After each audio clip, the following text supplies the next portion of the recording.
Je remercie le CGV qui m'a invité pour l'occasion. Il m'a donné cette occasion pour discuter de cet ouvrage. Aussi, mes remerciements vont à mon ami et collègue, en fait mes amis et collègues Nadia Chimi et Ahmed Bendella du CRESC, qui ont été derrière cette invitation. Je dirais même qu'ils m'ont un petit peu traîné. Ils savent que je suis un petit peu paresseux. Bien sûr, c'est Ahmed Skounti, je le remercie beaucoup, parce qu'il a accepté de discuter l'ouvrage et de me faire bénéficier de ses critiques, et je sais qu'ils seront sans concession. Je le connais très bien. Et donc, les organisateurs m'ont demandé de développer dans cette présentation un des aspects du livre, et je vais proposer cette thématique qui est de voir un petit peu comment de traiter des dynamiques endogènes du changement chez les communautés du Haut-Atlas, en m'appuyant sur le cas d'Imlil, je dirais sur la tribu de Riraya. Parce que j'ai commencé à travailler à l'époque, c'est pas Imlil qui nous attirait, c'était Riraya en tant que tribu du Haut-Atlas. Et j'ai commencé à travailler depuis décembre 1982 jusqu'à pratiquement 2020. Alors, le thème des facteurs endogènes me paraît un point d'attaque qui me permet de partager avec vous, si vous voulez, une lecture possible de ces livres. On peut rentrer par ça, parce qu'on peut faire d'autres lectures. Et donc, je vais essayer de développer ce que j'entends par dynamique endogène du changement, mais je vais le faire à partir d'un détour, pour vous exposer quelques éléments sur mon parcours personnel de recherche. Et j'espère que je vais pouvoir montrer qu'à travers ce parcours, montrer comment, au cours de ce parcours de recherche, s'est fabriquée cette question de facteurs endogènes de changement et comment s'est construite ma conviction que ces facteurs internes étaient très déterminants sur ce qui est devenu Imlil. Vous savez que Imlil est devenu un lieu de renommée internationale. Et donc ce poussé-là, il est implicite dans l'ouvrage. Moi, l'ouvrage, je l'ai terminé il y a 2 ans. Je vous assure que j'ai plus jeté un œil dessus. Peut-être que c'est ce qu'on le connaît maintenant mieux que moi. Et donc cette idée, il est implicite de dire que la situation actuelle de la localité d'Imlil, qui est devenu, comme j'ai dit, de renommée internationale, ou si vous voulez, l'état de son développement, parce que je considère quand même que c'est une localité développée, et plus le résultat de dynamique interne et de facteurs endogènes de changement. Bien sûr que je ne dis pas qu'il est le résultat exclusivement de ces facteurs, mais je suppose, et je vais essayer de le montrer, que les dynamiques internes ont été plus déterminantes dans l'évolution d'Imlil, plus que les facteurs qui venaient de l'extérieur. Et c'est le postulat que je vais essayer de vérifier par un certain nombre d'évidences empiriques. Donc maintenant, vous savez de quoi je vais parler. Alors, le parcours de recherche, comme le livre s'appelle « Retour à Imlil », et retour à Imlil, c'est à la fois retour sur un terrain de recherche. Comme j'ai dit, j'ai commencé à travailler depuis les années 80, j'ai continué jusqu'à 2020. Et ici, j'ai essayé de faire un retour sur tout ce que j'ai fait depuis ce temps-là jusqu'à 2020. Okay. Et donc, si vous voulez, ce retour, à la fois retour, j'ai dit, sur un terrain, et retour sur un parcours de recherche. Et je vais plus parler de parcours. Alors, je ne sais pas si vous savez que moi, j'ai beaucoup travaillé sur le domaine du pastoralisme. Je vais emprunter un certain nombre d'images et d'idées sur le pastoralisme. Et l'idée même de parcours vient de chez les pastoralistes. Le parcours chez les pastoralistes, c'est quoi? C'est un terrain, c'est un champ, une étendue de territoire où les animaux pâturent. Et je me demande si nos champs de recherche scientifiques ne sont pas des parcours où nous cherchons où nous chercheurs, nous passons notre vie à pâturer. Donc, cette idée de pâturage, etc., ça existe aussi chez les chercheurs.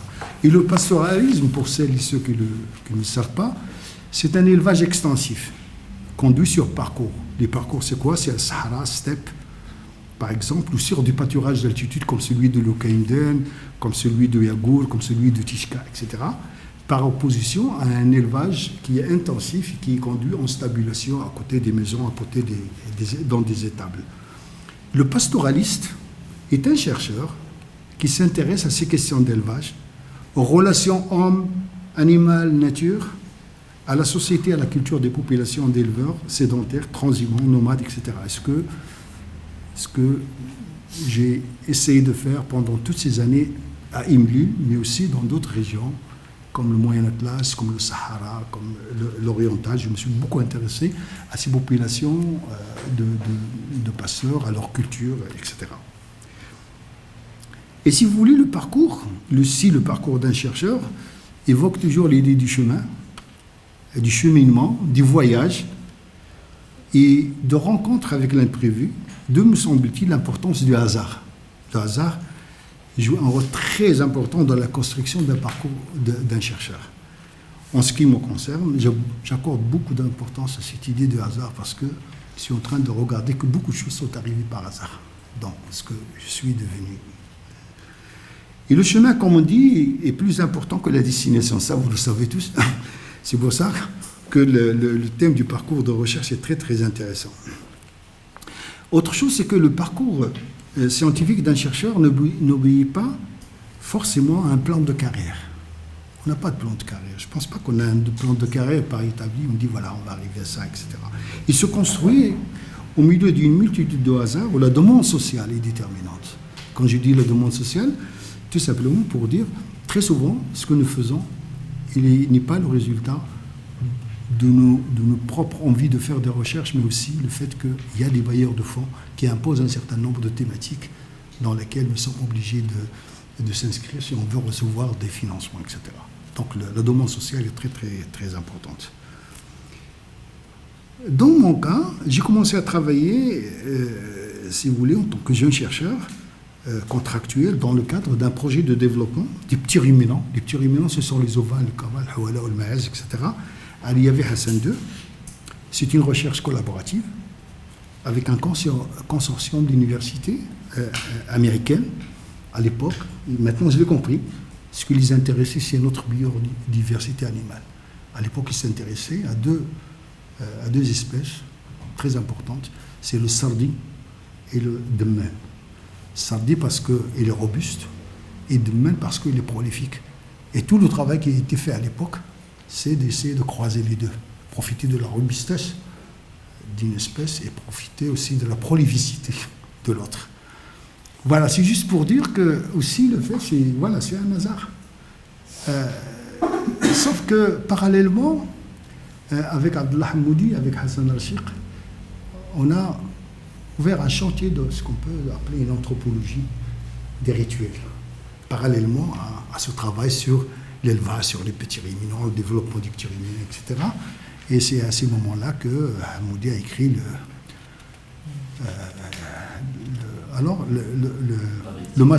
la victime et le masque, qui a écrit les rituels, le Marouf. Moi j'ai fait tous les travaux sur le Haut Atlas, le Kaïmden, la danse, etc. Et donc si vous voulez, voilà, c'est pour dire qu'on peut toujours, ce n'est pas parce qu'il y a une demande sociale, parce que les bailleurs de fonds nous imposent des thématiques, on va se plier à leurs desiderata. On peut toujours s'arranger, ne serait-ce que sur le plan méthodologique, sur le plan conceptuel, etc. Parce qu'on peut imposer notre point de vue. Et si vous voulez, mes recherches ont connu une évolution thématique très significative, mais pour simplifier, disons que je suis passé d'une recherche sur le pastoralisme dans le cadre d'une thèse qui s'intitule la thèse Production pastorale, droit et rituel, que j'ai soutenue en 1993 et qui a été publiée en 1999 sous le titre de Pasteur de l'Atlas. Et donc je suis passé de ces recherches qui ont été financé, si vous voulez, par le projet en question, à des recherches un peu plus en rapport avec les questions de développement territorial, avec les questions de développement. Et je vais dire un mot sur les deux thématiques. Alors, les recherches sur le pastoralisme, le genre de vie, si vous voulez, des Réraya, et ça, c'est très important de dire que ces recherches, sur le plan conceptuel, ont été très influencées par ma posture d'enseignant-chercheur en sociologie rurale dans un établissement d'enseignement agronomique. L'école d'agriculture de Meknes, mais aussi l'Institut agronomique où j'ai passé 4 années. Et par le fait de côtoyer des agronomes, des pastoralistes, des zootechniciens, des économistes ruraux surtout, des deux institutions. Et j'ai pu puiser dans les champs disciplinaires de mes collègues agronomes des concepts qui m'ont beaucoup aidé dans mes recherches pour comprendre les situations sur lesquelles je travaillais à l'époque. Je parlerai de 2 concepts qui me paraissent clés et qui étaient, à mon avis, très opératoires et qui sont toujours opératoires, que j'ai utilisés dans mes travaux, à savoir le système de production et le système agraire. Ces 2 concepts m'ont permis d'approcher la réalité en tant que système agencé et de les comprendre et expliquer dans leur synchronie et leur diachronie. Si vous voulez, l'idée de système à la base de ces 2 concepts permet d'appréhender la réalité rurale comme un tout, un ensemble composé d'éléments ou de dimensions en relation d'interdépendance, de complémentarité, de conflit, et d'appréhender cette réalité comme un ensemble rural, comme disait Jacques Berg, puisqu'on est dans une institution qui s'appelle comme ça, ou comme tout simplement un fait total. Donc, l'idée du système, même s'il est prise chez les agronomes, etc., on rencontre, elle est un petit peu l'équivalent de ce qui est utilisé en sociologie, sauf que chacun l'utilise à sa manière. Et si vous voulez, quand on dit conflit, veut dire tout simplement que les réalités, ils sont dynamiques, et voilà, ils sont en mouvement, ils sont en évolution, ils sont en diachronie, etc. Alors, quelle est la valeur heuristique de ces 2 concepts ? D'abord, système de production, système femme et exploitation, m'a permis de comprendre comment un paysan combine des moyens de production, à savoir la terre, l'eau, la main-d'œuvre, le cheptel, et aussi un certain nombre de savoirs et de savoir-faire pour produire des produits végétaux, animaux, et comment ce système de production fonctionne dans le cadre d'une exploitation agricole familiale. Dans le monde rural, les familles, c'est aussi une petite entreprise qui produit, etc. Voilà. Et le deuxième concept, le système agraire que Marcel Mazoyer, c'est un agronome français, agroéconomiste, français, il le définit comme l'expression théorique, si vous voulez, d'un type d'agriculture historiquement constitué et géographiquement localisé, et aussi un système social de production défini.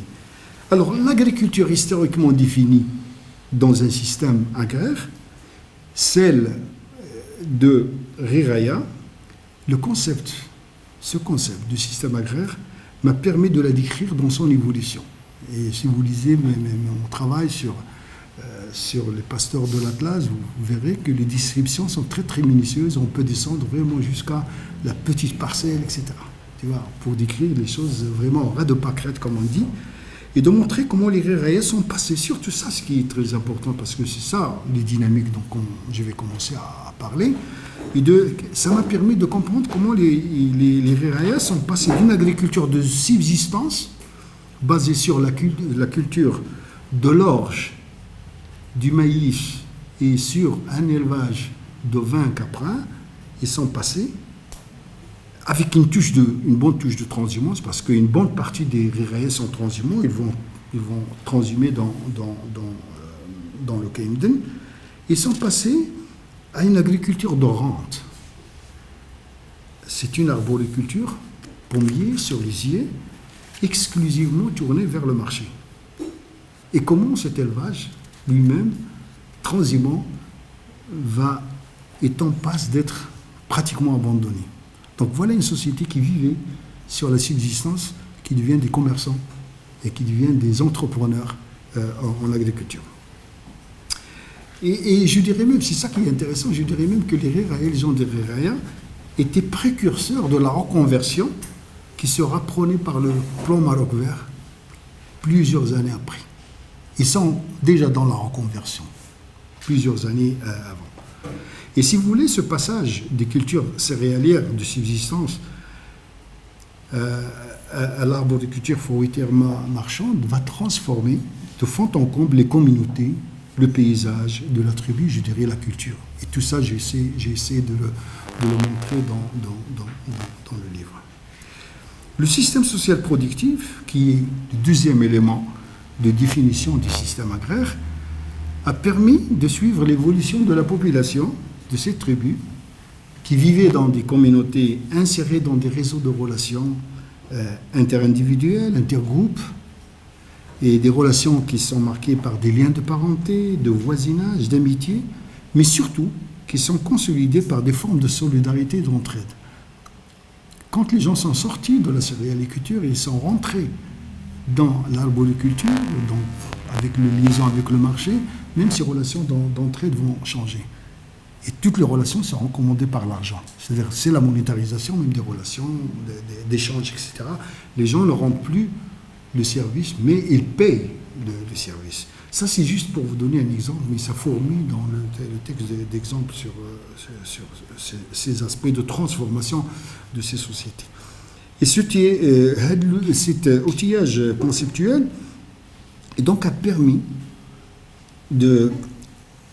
d'écrire et d'expliquer les dynamiques agraires et sociales qui sont à l'œuvre dans le pays rare depuis plus de 3 décennies. Alors, je crois que certains sociologues vont se dire, mais c'est quoi ce sociologue qui pâture dans les autres disciplines, des sciences agronomiques? Non. Dans mon premier terrain chez les Girguines, c'est-à-dire dans ma tribu, quand j'ai fait un premier travail dans les années 80, je crois que j'ai usé et abusé des concepts de morphologie sociale que j'ai repris chez Moss, chez Durkheim, chez Halvas, chez Gurvitch. Gurvitch parle des paliers de profondeur, c'est-à-dire qu'on peut aller analyser les choses du substrat matériel et on peut aller jusqu'à utiliser les choses de la superstructure, comme disent les marxistes. Pour nous, c'était toutes les croyances, toutes les formes religieuses, etc. Et donc, j'ai beaucoup utilisé ce concept pour... bon, c'est vrai que j'étais apprenti sociologue, je crois que je suis toujours apprenti de quelque chose, et que je viens de découvrir à l'époque. Hassan raconte une anecdote sur comment j'ai présenté le premier travail d'une 15aine de pages sur ça. J'étais content de parler de morphologie sociale quand je l'ai présenté. On était à Tazarwalt avec Paul Pascal, il a lu voilà, très vite. Lui, il lit très vite. Il me dit, voilà, tu vois, il me dit, c'est léger. Donc, vas-y dire à quelqu'un, c'est léger aujourd'hui, il va se fâcher. Hein. Nous, à l'époque, on s'en fiche. Ça vient de Paul Pascal, c'est pas grave. Et donc, j'étais vraiment fasciné pour toutes les institutions collectives de l'époque. Et je crois que quand on utilise un concept, il ne marque pour la vie. Et donc, si vous voulez, ces concepts d'agronomes et d'agroéconomistes, ils ont enrichi, et beaucoup, ce concept de morphologie sociale que j'ai déjà utilisé avant. Ils l'ont beaucoup enrichi.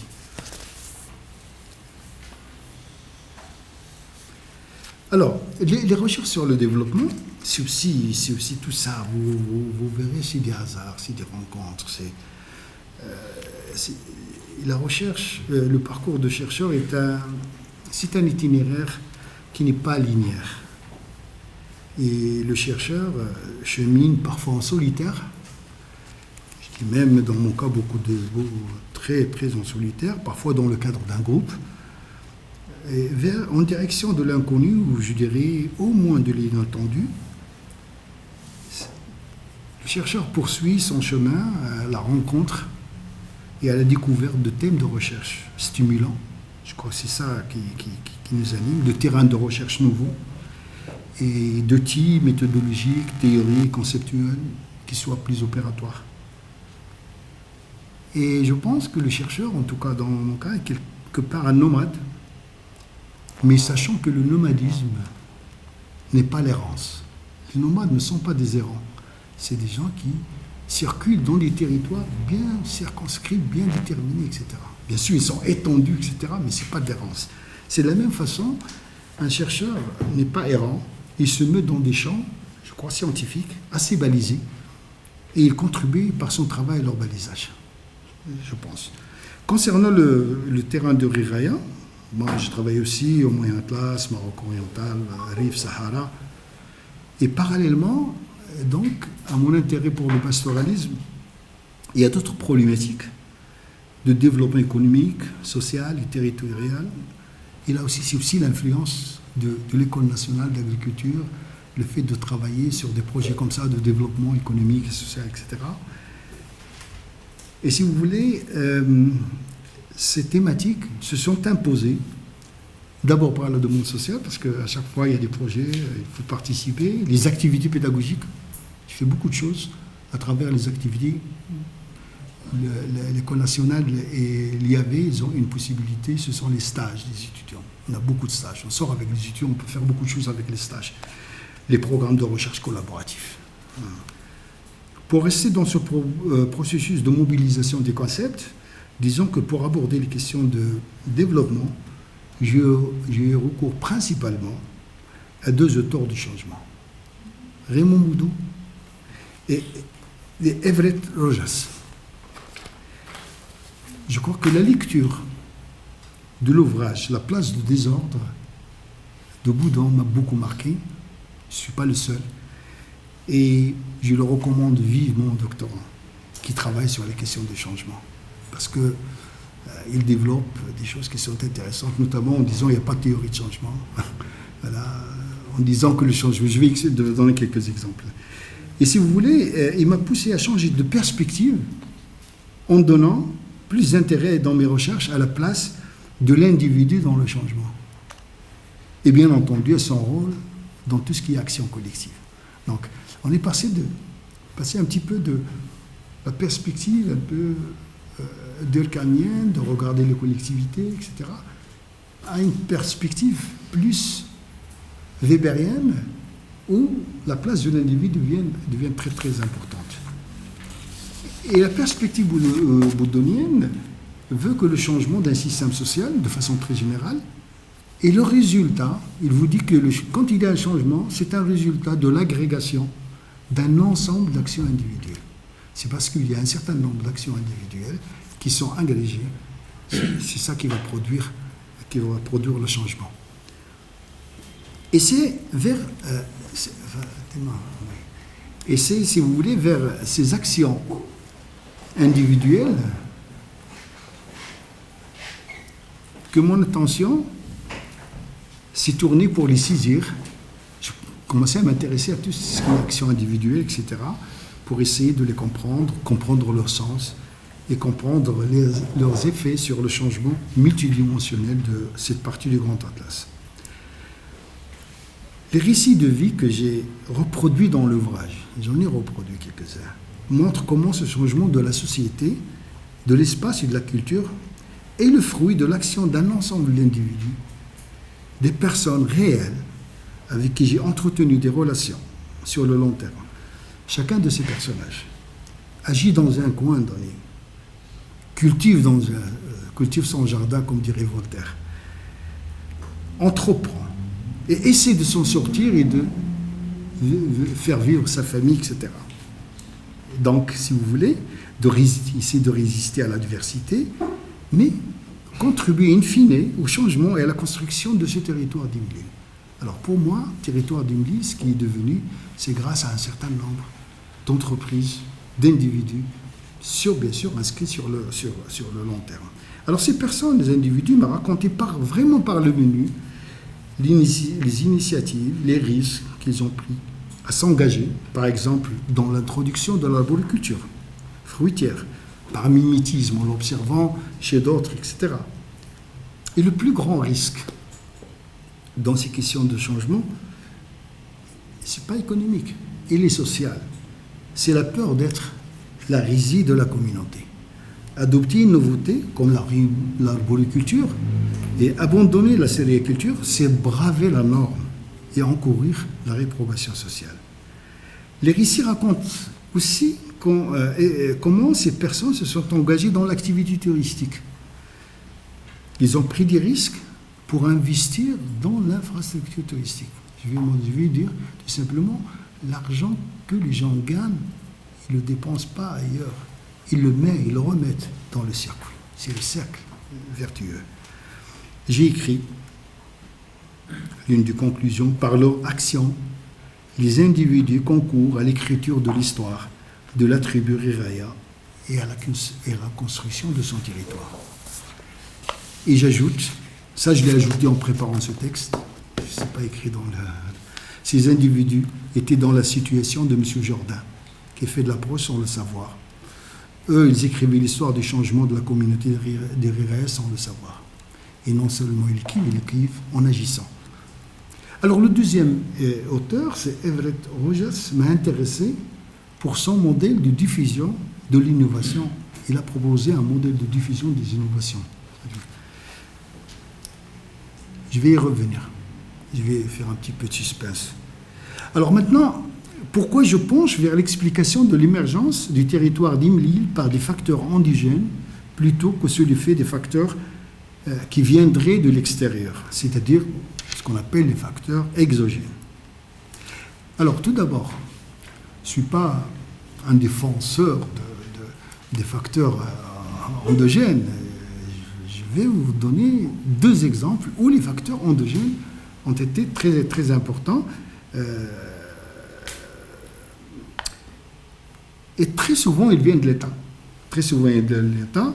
Et les interventions de l'État dans le milieu rural étaient très importantes, sauf qu'ils étaient focalisés dans certaines régions. Et donc, si vous voulez, je parle de changements ici provoqués par l'État, par opposition au changement qui est le fruit d'une évolution spontanée, comme c'est le cas d'Imlil. Je donne deux exemples de projets, sans les développer bien entendu, où les facteurs exogènes maintenant étaient déterminants. Le premier, c'est un projet de développement de l'élevage et des parcours dans l'oriental, le PDPO, à partir des années 90. Alors, à partir des années 90, on commence à se rappeler qu'il y a des gens qui vivent dans l'oriental, etc. Parce que toute l'action de l'État a été centrée dans les plaines, etc. Et j'ai une anecdote, en 94, j'ai ramené des étudiants là-bas, et on était à l'époque avec les Land Rover, Emerauge, etc. Et on arrive devant la tente d'un éleveur qui sort, et la première des choses, il nous le dit en arabe, Alhamdulillah, li'ad, m'khassan kitfkarna. Il dit louange à Dieu que m'khassan se rappelle que nous existons. Il n'y a pas meilleure façon d'exprimer la marginalité comme cette phrase. Et je la reproduis très souvent. Et donc, plusieurs rapports, plusieurs expertises, enquêtes, ouvrages, etc., articles ont été réalisés sur le projet. Jusqu'à un point où on commençait à dire, ah voilà, un projet qui est surpâturé, parce qu'on est vraiment obnubilé par le pâturage. Et donc, dans ce projet, il a introduit des changements, à la fois sociaux, territoriaux, économiques, institutionnels. Il a opéré dans d'autres domaines. Il a essayé d'organiser les nomades dans des coopératives pastorales, qui s'appellent des coopératives ethno-linéaires. C'est-à-dire que la coopérative, sa base, c'est les lignages. C'est-à-dire les gens qui sont du même lignage forment une coopérative. Et en organisant aussi les espaces de parcours dans des mhamiyas. Les mhamiyas, c'est des espaces de mise en défense. On laisse la terre pendant quelques années. Et effectivement, ça régénère, etc. On a des photos qui montrent ça. Et donc, ce premier projet qui était financé par le Fonds international de développement agricole, et donc c'est un projet qui est porté par l'État, par les bailleurs de fonds, par les experts et par les enseignants-chercheurs qui travaillent là-bas. Tozi, Hassan, etc., Hamoudi, Bishrifa, tout le monde est passé par là-bas. Zmita, notre ami, tout le monde a travaillé. Janchi, j'ai d'autres et d'autres. Et donc, un ouvrage collectif sur ces questions que j'ai co-dirigé avec les collègues français et tunisiens est sorti en 2009, d'ailleurs aux éditions La Croisée des Chemins. Et c'est là où j'ai commencé à connaître Sir Manel Allah. Le deuxième exemple, c'est celui d'un projet dans les Doukala. C'était, je sais que ça ne me rajeunit pas, mais ce n'est pas grave, c'était en 1986. Ça s'appelle Impact de l'irrigation dans le périmètre des Doukala en 1986. De quoi il s'agit? En 1986, 10 années après la mise en eau du périmètre, le pays du Doukala était un pays bourg, on faisait de la céréaliculture, etc. Et puis, l'État est arrivé, il a équipé, et donc, les gens commencent à avoir de l'eau, etc. Et donc, il y a une enquête qui a été diligentée à l'époque par la Banque mondiale, qui a été prise en charge par la Direction de développement rural qui existait, qui a été créée par Feu Paul Pascon, et qui c'est l'héritière. Nous sommes les héritiers de Tcharga, nous sommes les héritiers de ces directions de développement rural. Et donc, on a fait cette enquête. Moi, j'ai participé à cette enquête. L'intérêt de cette enquête, c'est que nous-mêmes faisions les enquêtes. C'est des enquêtes qui duraient 5 heures par personne. Alors, je crois que l'un des meilleurs moments de ma vie d'enquête par questionnaire, c'est cette enquête-là. Parce qu'on ne peut pas ne pas apprendre énormément de choses, surtout qu'on a travaillé pendant une quinzaine de jours sur ces enquêtes. Et si vous voulez, ça a été déterminant dans mon approche du changement. J'étais impressionné par la manière dont le passage d'une agriculture bourg à une agriculture irriguée a affecté toutes les dimensions des paysanneries du Doukala. C'est un facteur exogène qui est l'hydraulique, qui a complètement bouleversé l'économie, la société, le territoire, la culture des Doukala.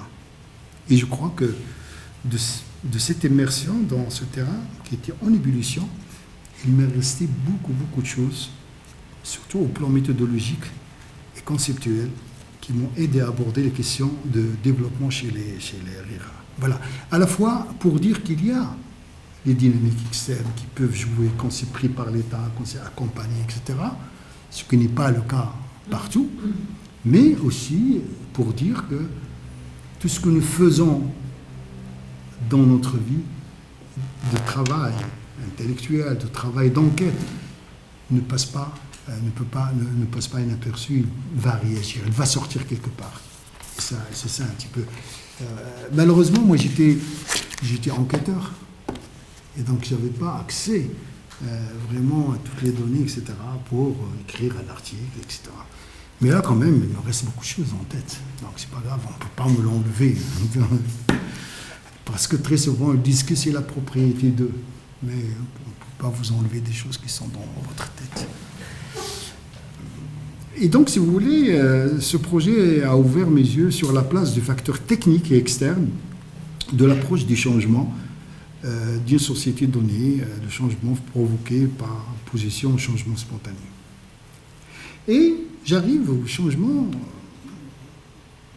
comme résultat de facteurs internes endogènes. Et j'arrive aussi à ce moment de la présentation qui consiste à administrer, comme on dit, la preuve. À dire, ouais, vous dites ça, mais comment? Il faut montrer comment. Appuyer votre hypothèse par des évidences. Tout d'abord, la première des choses, c'est que les pays de Riraia, comme toute la montagne, font partie de ces marges marocaines. Donc, ils n'ont pas connu l'intervention de l'État. L'État n'est pas là. C'est un Maroc inconnu, méconnu, tout ce qu'on veut ignorer. Et on l'a vu avec le séisme, que les gens ne connaissaient pas ce que c'était la montagne, ne comprenaient pas pourquoi les gens sont là, etc., etc. Donc, déjà, voilà. Donc, première chose, c'est que ces régions sont... La première intervention significative de l'État chez les Riraia, est arrivé avec le programme PERG, programme d'électrification rurale globale, dans les années 90, et avec le programme des routes rurales, à qui Imlil doit le bitumage de la piste, 17 km qui relie Asni d'Imlil. L'électrification et la route ont joué un certain rôle dans le changement d'Imlil, et je l'ai montré dans l'ouvrage. J'ai même montré que parfois le bitumage de la route n'est pas accepté par la population, parce qu'il va à l'encontre de leur désiderata, de leur intérêt. La deuxième intervention fait le projet de développement rural dans les zones montagneuses de la province d'Al Haouz, aussi sur un financement du FIDA en début des années 2000. J'ai eu l'opportunité de participer à l'évaluation en tant qu'expert, parce qu'aussi on nous dit que nous sommes experts, donc ils nous embauchent pour faire des évaluations. Quelques années, je l'ai fait avec un bureau d'études en 2006. Mon rapport s'est basé sur des entretiens. Je suis allé voir les gens pour voir un petit peu quel est l'impact du projet sur leur vie, sur leur agriculture, sur l'air. Et je crois que mon rapport n'a pas beaucoup plu aux gens, ça n'a pas beaucoup plu aux commanditaires de l'évaluation. Je m'en fiche. Voilà pour ce qui est des interventions extérieures concernant le territoire des Riraïa. C'est pour aussi dire que parfois il y a des projets qui n'apportent pas beaucoup de choses. On dépense de l'argent, mais on n'apporte pas beaucoup de choses. Et donc, mais j'ai constaté qu'il y a des dynamiques internes extraordinaires. L'eau potable, et tous les projets d'adduction d'eau potable dans les Riraïa, est aussi un indicateur très important de développement, ce qu'on appelle le développement humain. J'ai aussi réalisé une étude sur la gestion communautaire de l'eau de boisson, cas de la vallée d'Imlil, des Riraïa, Marrakech, pour l'Association marocaine de recherche et d'action pour la santé et l'hygiène en 1996. Résultat, l'adduction de l'eau potable dans tout le village était un travail des associations de développement local. Ce sont les associations qui ont pris en charge le fait d'introduire l'eau dans les maisons. Et si vous voulez, Et donc, si vous voulez, c'était à l'époque, j'ai dit 96, on voyait déjà ce dynamisme naissant chez les communautés locales. Alors, on va pousser un peu plus loin pour dépisser ces dynamiques internes, pour préciser aussi que mes observations des communautés de Riraïa s'inscrivent dans un temps très long et dans un rapport très intime avec la population rurale. J'ai des rapports très intimes avec les gens. Les gens me racontent des choses, etc., parce qu'on s'est liés d'amitié. On peut dire qu'on a grandi ensemble. On a vraiment grandi ensemble, parce qu'à l'époque, certains d'entre eux, ils avaient mon âge, etc. Et ce temps-là, et cette intimité, si vous voulez, c'est très important sur le plan méthodologique, ont permis de suivre, de visu, je dirais. J'étais observateur. Le changement du système de production, je l'ai mentionné, comment le système des conditions de vie. Je vous donne un petit exemple sur les conditions de vie. L'existence des toilettes. Les gens, une fois, j'ai dit comme ça, j'ai utilisé le mot confort, élément de confort pour les toilettes. Il y a quelqu'un qui se dit, je ne savais pas que les toilettes étaient un élément de confort. Bien sûr, parce que tu t'es jamais trouvé dans la montagne à 2200 mètres d'altitude et il neigeait et tu avais un besoin à 3 heures du matin. Ça, tu vas voir que c'est plus qu'un élément de confort. Voilà. Et les gens vivaient ça. Et donc, je me souviens avec Hamoudi, quand on travaillait toute la journée, et dans la montagne, etc., on rentre et on dit « Ah, cette nuit, on va dormir dans notre crasse. » Parce qu'il n'y a pas de douche. Maintenant, quand Hind, Ftuhi et d'autres viennent faire des enquêtes, ils prennent une douche chaque jour. Parce qu'il y a des structures touristiques, etc., etc. Les choses ont beaucoup changé. J'arrête les digressions parce que je peux ne pas arrêter. Donc, j'ai vu comment les conditions de vie ont changé, comment l'amélioration sensible des revenus des gens, l'enrichissement même de quelques personnes avec qui j'avais, et j'ai encore des liens personnels. Je dirais que certaines fortunes se sont constituées, et des archimillionnaires, bien sûr en centimes, vivent là-bas, au milieu de populations de petites gens. Ça, c'est des transformations. Des gens qui vivaient des céréales. En l'espace de 25 ans, ils ont tout changé. Et aussi, plusieurs carrières qui se sont développées. Et je continue à soutenir que ces changements de développement humain, comme on dit aujourd'hui, ont été induits par l'effort de ces acteurs locaux. Dans une section que j'ai intitulée « Les récits relatent le changement », j'ai reproduit un certain nombre de paroles de ces acteurs où ils me racontent leur parcours et comment ils ont contribué à leur manière personnelle de changer leur système de production et d'activité. Alors je vais dire des mots sur le système de production et sur les systèmes d'activité, même si j'en ai parlé un petit peu. Le système de production a été changé, comme j'ai dit, par l'introduction de l'arboriculture fruitière. Et là où je peux revenir à Rogers pour donner un exemple de ce dynamisme endogène de développement. J'ai étudié la diffusion de l'arboriculture dans un douar de la Val d'Eitmizen, qui s'appelle Imskerlbourg. Il est situé pas très loin d'Esny. Et j'ai rédigé un article intitulé « Innovation »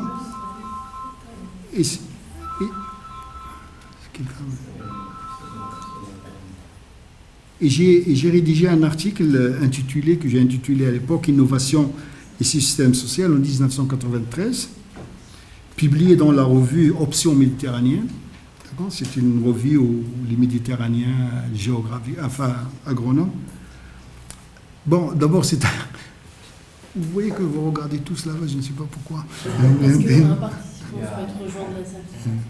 Et si vous voulez, cet article que j'ai écrit à l'époque n'intéressait personne, vraiment. Ça n'intéresse personne, sauf mes collègues de l'université de Leipzig, qui l'ont découvert dans les années 2000 et qui l'ont traduit en allemand. Voilà.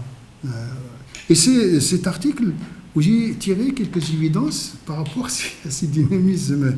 Voilà. C'était très amusant pour moi, parce qu'on peut faire aussi de la recherche en s'amusant. Vraiment, je parle sérieusement. On peut le faire pour s'amuser. Et je voulais vérifier si le modèle de recherche de diffusion des innovations fonctionne dans une communauté de montagne qui a introduit une innovation technique qui est l'arboriculture fruitière. Et j'ai utilisé les données rétrospectives réalisées en 1985 et qui a apporté sur l'introduction de l'arboriculture dans le douar initié en 1975. C'est-à-dire que le primo introducteur, innovateur, c'était en 1975. Et puis, nous, on a fait l'enquête en 1985. Et donc, on a décrit le processus sur les 10 années. Et j'ai pu prouver en effet que l'implantation des pommiers a été entreprise par quelques paysans. Rogers les appelle les pionniers, ceux qui commencent, qui prennent le risque au départ, etc. Que le processus de l'adoption a été lent et a duré dans le temps. J'ai dit 10 ans, mais déjà 10 ans, tout le monde n'a pas introduit. Il y a certains qui l'ont pas introduit. Rogers les appelle les sceptiques. Quoi que vous faites, ils n'introduisent jamais. Mais ils vont le faire parce que ça s'est propagé dans tous les rires. Tout le monde. Et aussi, il a adopté la courbe en S. Parce que Rogers, il dit ça commence comme ça au départ, et puis ça monte, et puis ça redescend. Donc une courbe en S qui est actuellement démentie, parce que maintenant, quand on voit l'adoption des portables, des choses, c'est vraiment comme ça. C'est plus comme ça, etc. Alors, si vous voulez, les pionniers, les primo-adoptants l'ont copié chez les voisins, en fait, chez quelques fermes de colons qui ont été reprises par l'État au niveau d'Esny. Je me souviens, les gens disaient, nous, on pensait que les pommes et tout ça, c'était pour les Nsrani et tout ça, c'était pour les chrétiens, tu vois, pour les Romis. On pensait que c'est eux, on ne doit pas les manger. L'enquête a aussi montré que l'adoption ou l'engagement des paysans dans l'innovation était progressif. Il est passé par 3 phases. Une phase d'essai qui s'est échelonnée de 75 à 83. 3 à 5 paysans par an ont adopté, parce que dans l'enquête, on notait chaque année ce qu'il a produit, etc. Les années de production, d'introduction. La deuxième phase, qui s'est échelonnée de 79 à 81, fut marquée par une propagation de l'innovation. Environ 50% des paysans l'ont adopté. Ils les appellent les suiveurs. Et les 70, ce chiffre va atteindre 70% dans la troisième phase, qui s'est étalée de 82 à 85, l'année où on a effectué l'enquête. Et si vous voulez, voilà, les gens ont vu l'arboriculture à côté, le premier qui est introduit, il prend des risques, et Roger s'explique pourquoi les gens prennent des risques. Il y a des conditions qui font que certains peuvent prendre des risques, d'autres le font. Mais dès que les gens commencent à voir qu'il y a des pommes, qu'on commence à gagner de l'argent, ils se précipitent, ils commencent à le faire. C'est comme ça que ça marche. C'est comme ça que ça a marché dans le Ruraya, un petit peu, surtout dans les premiers, parce qu'après, les gens enfonçaient. Et si vous voulez, c'est un exemple d'un processus endogène de l'adoption d'une innovation technique qui a contribué au changement spectaculaire des pays de Ruraya. Quand on voit ce qui se passe actuellement, c'est ce genre de processus qui a amené les gens à accepter. Et ce résultat, révélé par cette enquête de type quantitative, est confirmé par d'autres évidences qui proviennent des enquêtes qualitatives, et notamment les récits. C'est là où je vais vous donner quelques récits. Je vais les lire.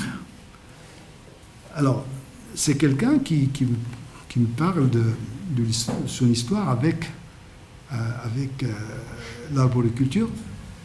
Il me dit que c'est sur le conseil de quelques amis d'Asni que j'ai planté. Ils m'ont dit, plante des arbres, c'est le moyen d'assurer ta retraite. J'ai planté une parcelle de 80 plants et une deuxième de 60. Et j'ai entraîné mon neveu qui a planté une vingtaine de pieds et un autre qui a planté une trentaine. J'étais la risée de tout le douar. Des pics faisaient de toutes parts sur les caisses de pommes à charger, à décharger, les caisses vides, les caisses pleines, les rentrées d'argent, beaucoup d'argent. Mais quand on a vu que ces bouts de bois, akshod, comme ils disent pour désigner des plants, ils voyaient que ces plants verdissaient, puis fleurissaient et donnaient enfin les premiers fruits, leur sarcasme avéré au cynisme. Voilà ce qu'ils lui ont dit. Tu es notre champ d'expérience. Si tu échoues, tant pis pour toi. Si tu réussis, nous te suivrons, même si on accuse quelques années de retard, on te rattrapera sans doute. 3 années après, ils se sont précipités à planter avant même de voir les caisses se remplir et se vider et l'argent rentrer. Voilà un récit qui raconte tout sur cette ambiance qui fait qu'on se demande toujours pourquoi les gens n'adoptent pas les innovations. Parce qu'il y a des choses qui ne sont pas uniquement économiques, mais qui sont d'un autre ordre. On ne veut pas être tout simplement la régie des gens si on échoue. Le deuxième, il me dit, j'étais le premier avec Hajj, etc., et X, à planter des pommiers. Nous avons vu le pommier à Asni. X du Douar Tagadir travaillait au siège de la commune rurale Asni. Donc, celui qui travaille là-bas a été influencé. On lui dit, bon, il faut arrêter maintenant, on ne peut pas continuer à faire des céréales, ça n'apporte rien, etc. Faites des pommiers. Et c'est comme ça que les choses ont changé par ces individus. Alors, le deuxième volet, il faut que je termine, du changement, c'est le changement du système d'activité et l'implication dans le tourisme de montagne. Alors, le tourisme est une activité ancienne qui a été initiée à Imlil par le club alpin français depuis les années 40. Les gens venaient pour aller dans le Toubkal, pour faire des trekking, etc., pour respirer, etc. Et les premiers gîtes qui ont été construits, celui d'Imlil date de 1947, je crois. Moi, j'ai logé, on avait la possibilité de loger là-bas. Et d'autres, au Neltner, etc. Mais les locaux étaient engagés comme porteurs de bagages, porter les bagages, des sacs à dos, etc. Et comme accompagnateurs parce que certains d'entre eux qui étaient bergers, ils avaient une connaissance géographique, donc il a amené les gens pour leur montrer les chemins, etc. Il fallait attendre les années 80 pour voir les locaux jouer d'autres rôles plus importants et plus conséquents. Ce n'est plus le rôle, ils vont devenir mais vraiment des promoteurs du tourisme. Et là aussi, je donne un ou deux récits. Le tourisme a commencé en 1980. C'est-à-dire que le tourisme était avant, mais c'est-à-dire on a commencé à nous impliquer. Éromines, c'est-à-dire les Romains, Éromines, on dit Éromines, les Romains, c'est ça? Oui, les Européens, les chrétiens, mais Éromines, Rome, ça vient de Rome, étaient peu nombreux. En 1970, j'ai construit le Café Soleil. J'ai engagé un salarié pour travailler dans le café. Mon fils Hossein, né en 1952, travaillait aussi au café. Plusieurs personnes que vous connaissez ont travaillé au café. Vous voyez comment il me parle, voilà. Le café a été emporté par la crue en 1995. Tout ça, je me souviens de tout ça. Je n'étais pas indemnisé. En 1996, j'ai payé trop cher pour obtenir un plan et construire l'hôtel Soleil à la place du café. C'est là où on va avec les équipes, c'est là où on installe les étudiants, c'est là où on a un certain confort. Et on fait maintenant les enquêtes dans le grand confort. Vraiment. C'est à cause de la proximité de l'Oued. Nous avons construit par étapes, le lot de terrain nous appartient, et nous nous sommes aidés, moi et mes fils, etc. Voilà un grand établissement touristique que vous trouvez à l'entrée d'Imlil, et qui est magnifique, qui est tout simplement construit par les individus. Rien, aucun sou n'est venu de l'extérieur, aucune aide. Le deuxième, il dit à partir de 1980, alors là, celui-là, c'est le meilleur. J'ai commencé à accompagner les touristes en tant que porteur, porter les bagages. Et j'ai commencé à apprendre les langues. Ma préférence était l'anglais. En 1984, j'ai déniché un boulot avec une agence de voyage allemande qui travaille avec une agence marocaine. Alors je vais le dire, Rabatour. J'ai commencé à recevoir 3-4 groupes de 20 personnes par an. Je m'occupais de toute la logistique, pendant le circuit, la nourriture, l'hébergement, les muletiers, les cuisiniers, les guides. D'autres groupes anglais, espagnols se sont joints à mes clients allemands, etc. Cet ami, il était vraiment très fier de me raconter ses succès, etc. Et il n'hésite pas à me dire combien il gagne d'argent. Il n'hésite pas. Il me dit, cette opération, je gagne tant, etc., etc. C'est beaucoup d'argent. Alors, en effet, depuis mes premiers séjours là-bas, ça ne veut pas finir tout ça. Non, c'est la dernière page. Mes premiers séjours, j'ai pu constater que les locaux s'appliquaient progressivement comme porteurs, accompagnateurs, aux frais de l'accueil chez l'habitant. Moi, je me souviens, chez un ami, quand je prépare le dîner chez lui, etc., et qu'il y ait un couple de touristes, il me dit « Ah, il y a des gens qui sont arrivés. » Je dis, tu les appelles, il n'y a pas de problème. C'était comme ça au départ. C'était comme ça que les gens n'y avaient pas. Et c'est qu'après qu'on a commencé à voir les auberges, les hôtels, etc. Mais ce genre de dynamisme interne a besoin d'un coup de pouce pour le booster. Alors vers 83-84, je pense, les jeunes impliqués dans l'activité touristique ont reçu les premières formations au centre de formation au métier de montagne à Tabant, chez les Aïtbougoumes. D'ailleurs, où il y a à peu près la même dynamique, n'est-ce pas, Fatim Zara? Et une autre formation à Chamonix en France. Moi, je me souviens à l'époque, je le voyais à la télévision à Chamonix, etc. C'était merveilleux, voir les gens du bled comme ça, voyager, etc. Et ça s'est conclu par la réception de cartes de guide. Là, c'est le ministère qui leur a donné. Ils sont devenus des guides officiels.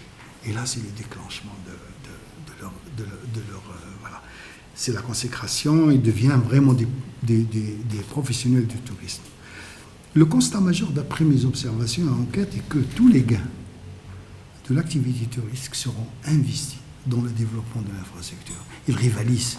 Ça, c'est incroyable. Ils rivalisent à qui va construire le meilleur hôtel, les meilleures maisons, etc. Et quand vous arrivez, vous le montrez, viens voir la maison, ils sont très très fiers de leur accomplissement. Donc, il y a un cercle vertueux qui s'est créé. Et Imlil s'est beaucoup développé. On voit parce qu'ils investissent aussi dans les commerces, ils investissent dans les associations avec les gens, même en élevage et tout ça. Alors, si vous voulez, en l'espace de 2 décennies, ces porteurs de bagages sont devenus des promoteurs dans le tourisme. Pour conclure, je répète que les dynamismes internes spontanés existent dans nos milieux ruraux. Ils peuvent être à l'origine de grands changements socio-économiques, culturels, institutionnels. Mais pour éclore, ces dynamismes internes peuvent tirer avantage de certains facteurs externes qui peuvent les booster ou du moins les accompagner. Je pense ici spécialement à l'État, bien sûr. Nous n'avons pas cessé d'attirer l'attention des responsables sur l'existence de ce genre de dynamisme pour qu'ils soient accompagnés et pour que les sans-fleurs s'épanouissent et les sans-communautés rivalisent. Comme disait Mao Tse-tung, mais lui, il ne parle pas de communauté, il parle d'école. Il dit que 1000 fleurs, que 100 fleurs s'épanouissent et 100 écoles rivalisent. Est-ce que je me suis entêté à continuer à faire en publiant cet ouvrage. C'est toujours le même message que j'essaie d'adresser à qui de droit. Merci.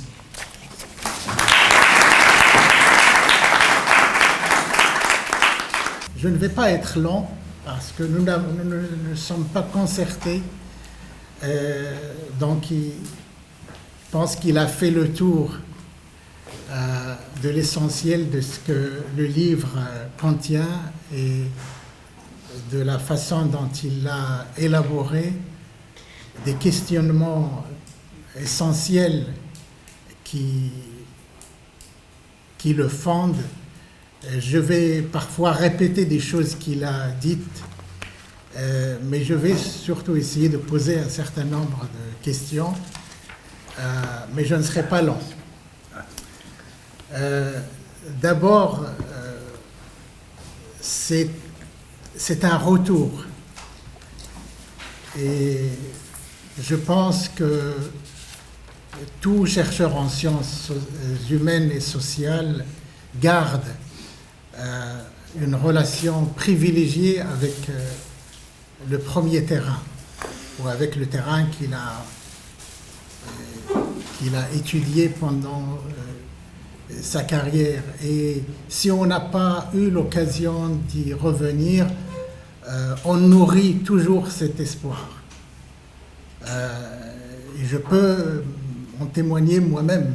J'ai fait une thèse, j'en dirai un mot tout à l'heure, sur les nomades et sur la sédentarisation dans le sud-est. Et je nourris l'espoir d'y revenir un jour. Les nomades auront disparu ou seront quasiment, ils sont en train de disparaître à grande échelle et à grande vitesse. Mais ce serait bien peut-être de saisir ce moment de disparition. Malheureusement, je ne trouve pas le temps. Mais ce serait intéressant de le faire. Donc, ce n'est pas seulement un retour aussi parce que Mohamed a fréquenté, il dit que c'est un retour, mais en fait, il n'a pas arrêté de fréquenter ce terrain. Le terrain initial, c'est les années 80. Ensuite, on a des enquêtes, 2003, 2006, 2009, 2012, 2019. C'est quand même assez assidu. Les dates sont séparées de moments de réflexion, d'écriture, de partage, que ce soit à l'école nationale d'agriculture ou dans les colloques, etc. Mais il y a une fréquentation assez assidue, continue, sur une longue période. Et je crois que c'est ce qui a permis, c'est ce qui t'a permis de faire quelque chose de différent de Pasteur de l'Atlas et de tout ce qu'on pourrait faire pour une première recherche.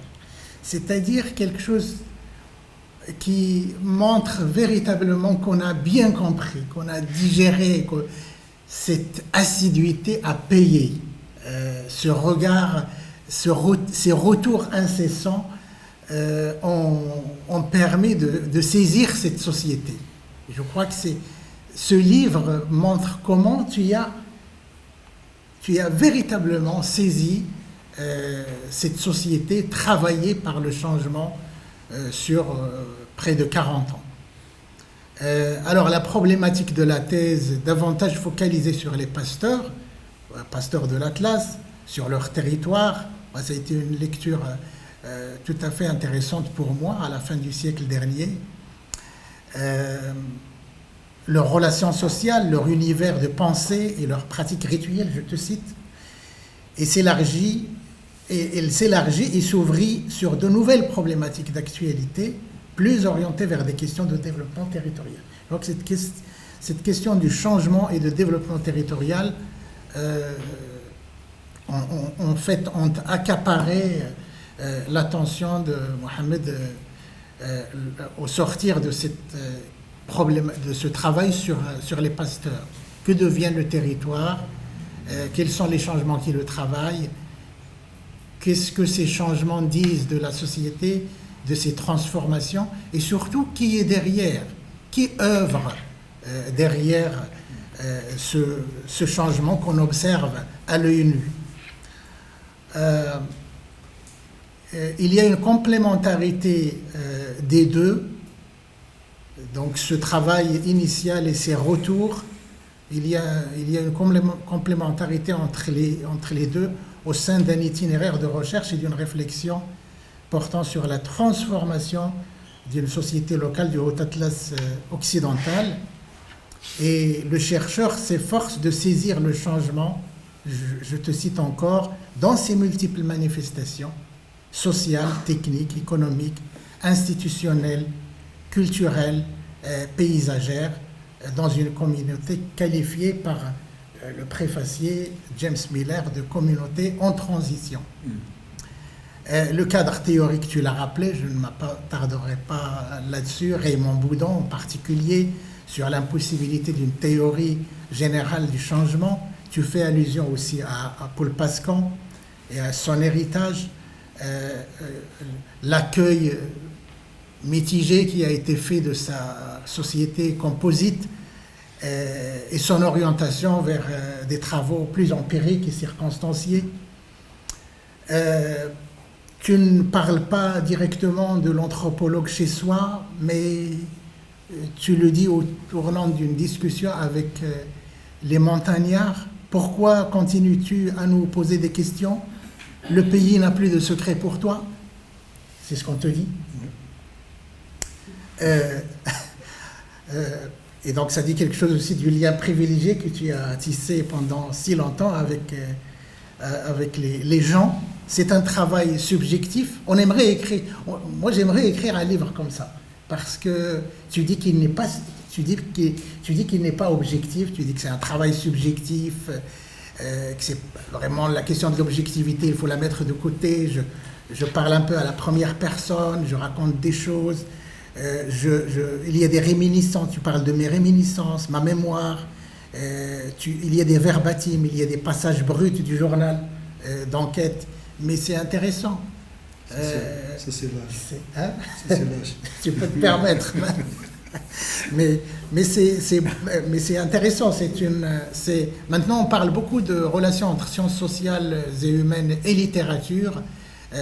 Évidemment, il y a des travaux pionniers sur ça. Dans le monde anglo-saxon, mais aussi dans le monde francophone. Mais c'est vrai que le style il y a beaucoup plus de liberté dans le style. Il y a beaucoup plus de liberté avec les références. Il y a un temps. On a un temps différent de ce que j'ai pu lire, en tout cas à titre personnel, dans Pasteur de l'Atlas. Alors, les Riraya.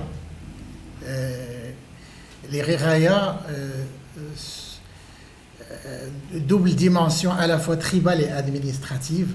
Ça, c'est une question qui m'a beaucoup intéressé, parce que tu poses la question de comment cette communauté qui se définit en tant que quantité ethnique, tribale, s'est transformée en entité territoriale, en collectivité territoriale. C'est exactement la question qui m'a intéressé lorsque j'ai étudié les nomades Aït Marghad dans le sud-est. Et le livre qui en a été extrait s'intitule justement Le sang et le sol, pour faire référence à cette ambivalence entre la dimension territoriale et la dimension, disons, généalogique. À quoi on se réfère? Est-ce qu'on se réfère plus à la généalogie? Est-ce qu'on se définit par la généalogie, par la filiation?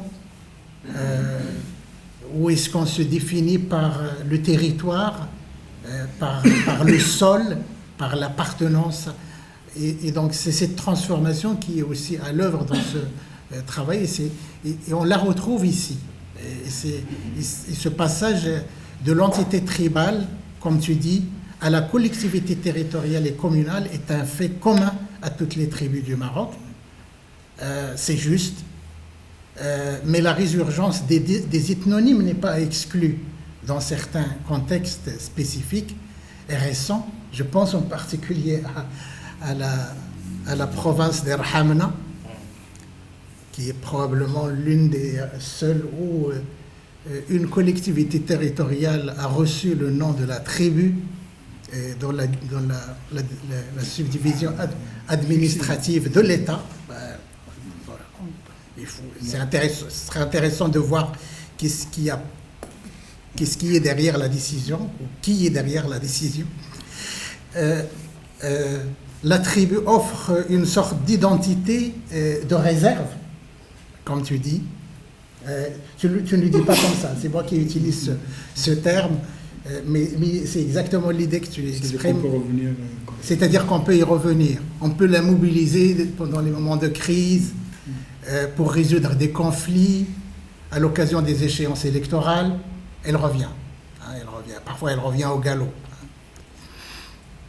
Alors, la recherche s'est nourrie des travaux concomitants. Tu as parlé des collègues, Hamoudi, Rachir.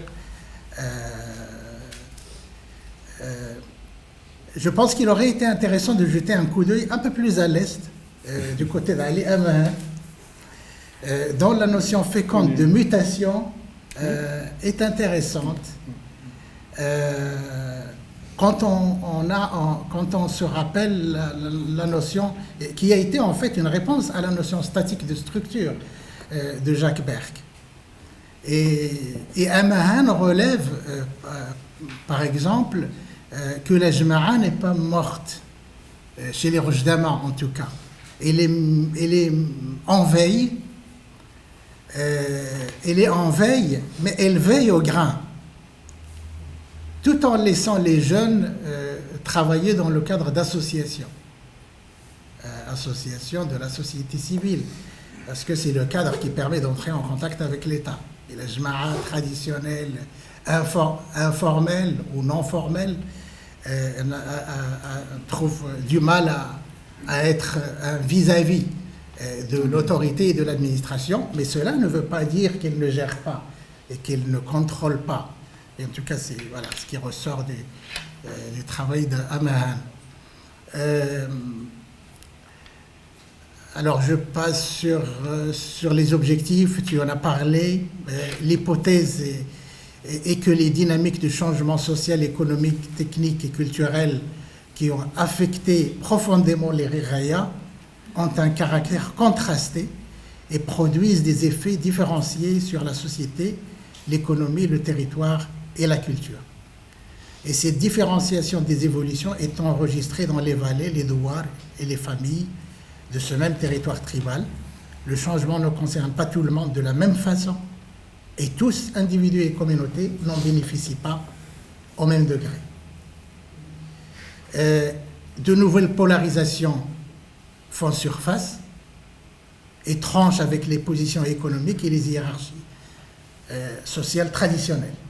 Par exemple, l'enrichissement de certains tranche avec les hiérarchies traditionnelles. Il ne suffit pas d'être un notable pour s'enrichir.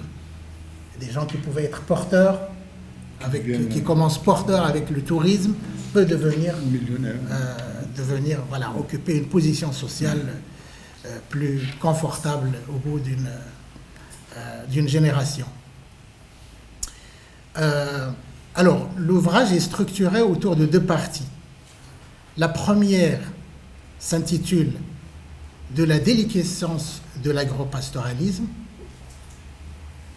Il décrit le processus de transformation des agro-pasteurs de Reraya en arboriculteurs et en opérateurs de tourisme.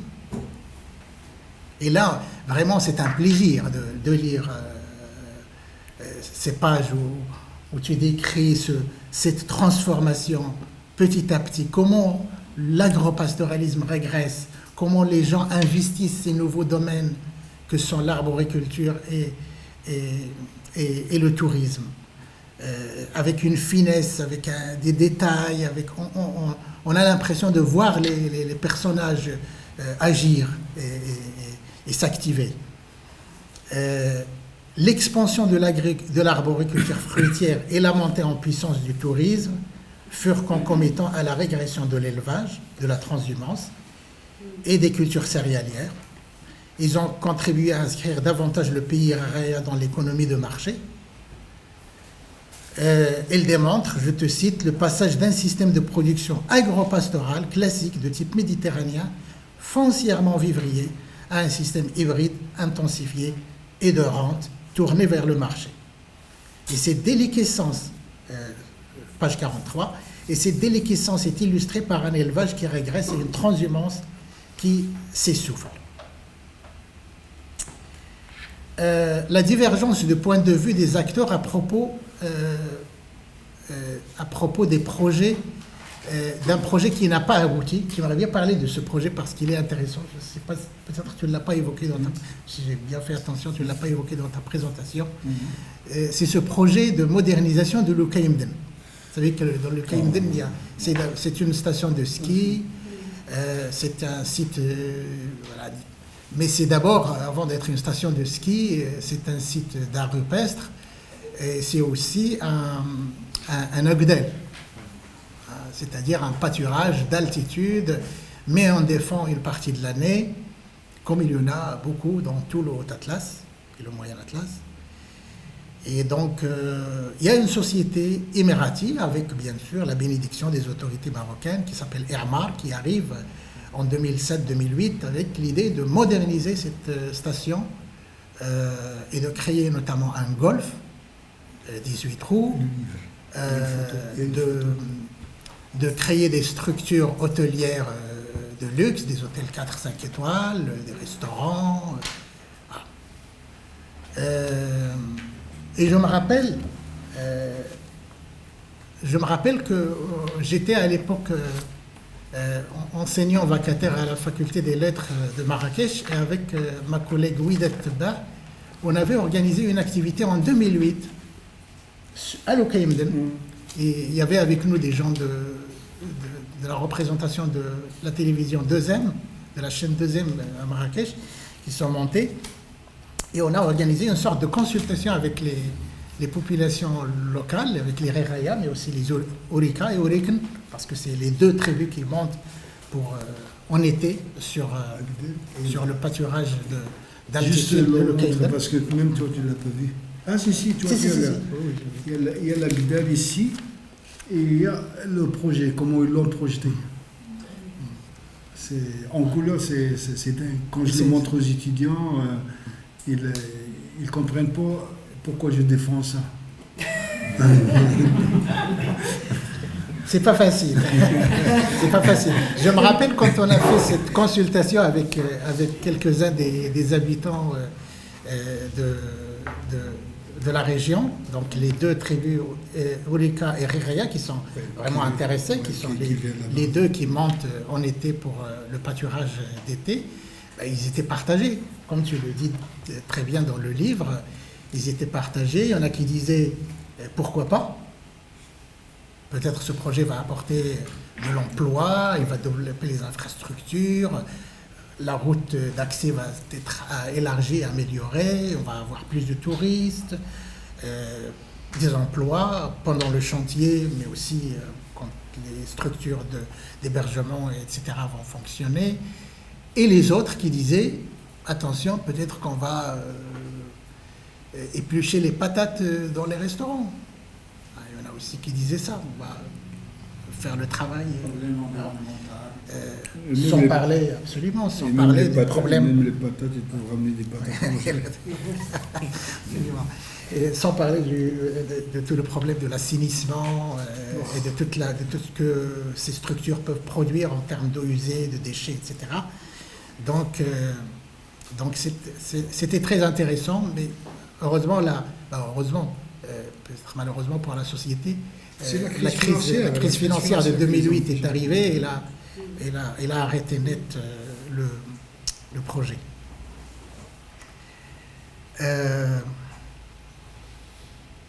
Alors, concomitamment à la régression de l'agropastoralisme, à la désagrégation des familles, au recul des valeurs basées sur le bien commun, que tu montres avec des exemples très très précis, la diffusion des cultures de la rente progresse, l'arboriculture en particulier tournée vers le marché prend progressivement la place de l'agriculture céréalière et fourragère, tournée autrefois vers l'autosuffisance.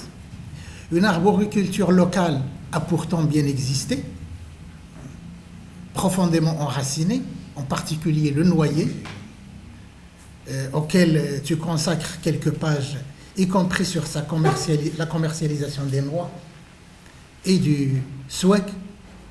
Et je découvre, moi je connais, on dit, chez moi dans le sud-est on dit le swek.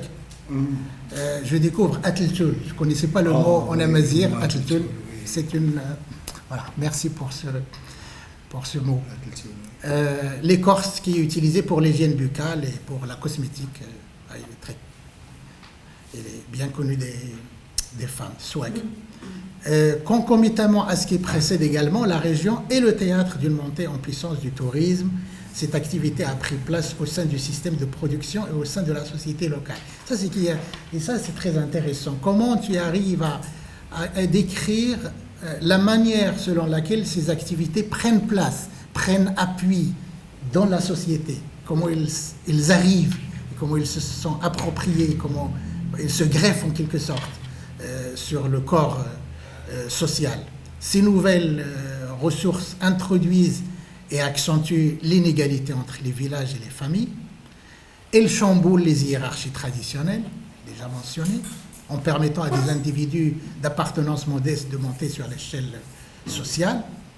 Ce sont les nouveaux notables. Ils inscrivent définitivement les populations de la région dans une économie mondialisée.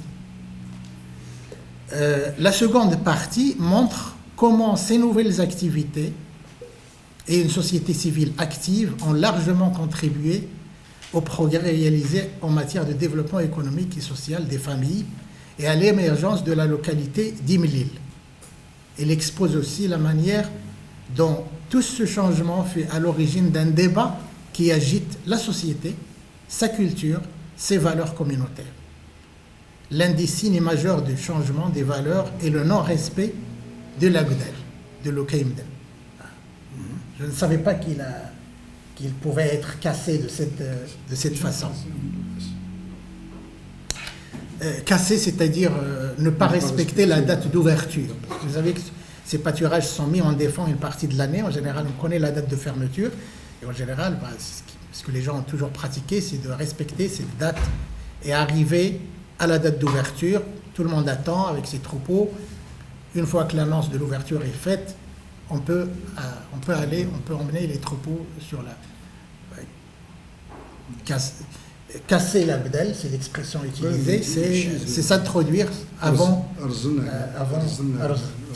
Arzan Agdel. Alors, l'ensemble des changements exposés dans la première partie et les progrès de développement dans le domaine économique et social ont contribué à l'émergence de la localité d'Imlil.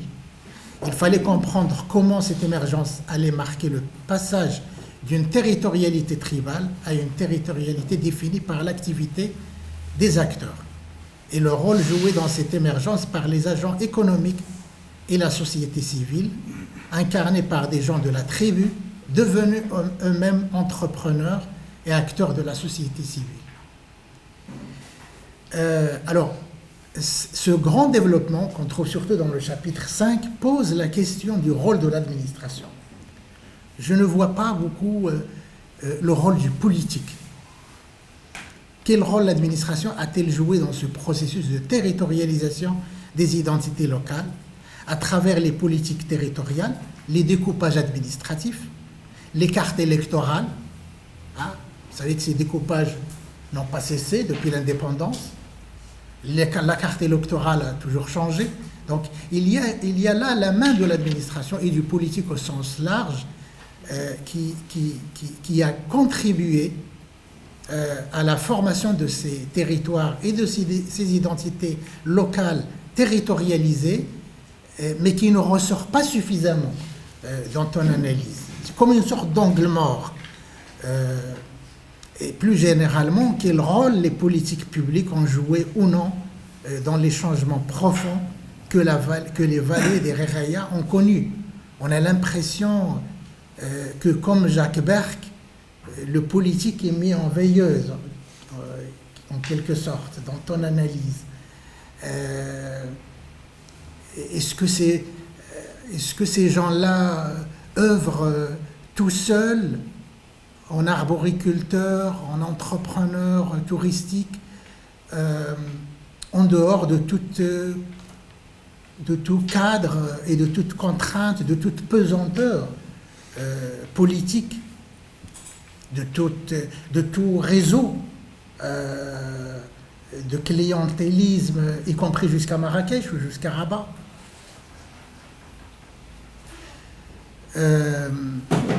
Enfin, tu te fais l'écho du débat social qui agite ces communautés et qui concerne le devenir de leur culture et de ses valeurs. C'est le chapitre 6 qui est très intéressant, à mon avis, parce qu'il met le doigt sur une sorte de malaise qui travaille les Réraya. Comment rester soi-même tout en profitant des bienfaits du changement et en se prémunissant contre ses méfaits. Ce n'est pas facile. C'est un dilemme cornélien. Mais je pense que c'est le sujet de leur débat. Comment rester soi-même tout en... Voilà, parce que la situation s'est quand même améliorée. La situation des gens, globalement, s'est améliorée, les conditions... Ils parlent du passé comme d'un temps de disette. Je connais la chose, chez moi, c'est la même chose. Autrefois, on n'avait pas suffisamment à manger, tout simplement. Donc la situation s'est globalement améliorée, mais en même temps, on n'est pas si content que ça. On ne jubile pas. On n'est pas... il y a quelque chose qui manque. Il y a comme un manque. Il y a comme un manque, même si matériellement la situation a changé. Donc le changement, in fine, se présente au niveau technico-économique, territorial et culturel. Et tu as réussi de belle manière à mettre en perspective ces triples dimensions du changement. Et je pense que c'est là véritablement l'apport de ce livre. Le livre, comme vous avez pu le voir, fait 392 pages en tout, dont 61 pages d'annexes. Ce sont des annexes qui sont très, très, très intéressantes. On peut les lire toutes seules, indépendamment du livre. Ça offre une matière tout à fait instructive.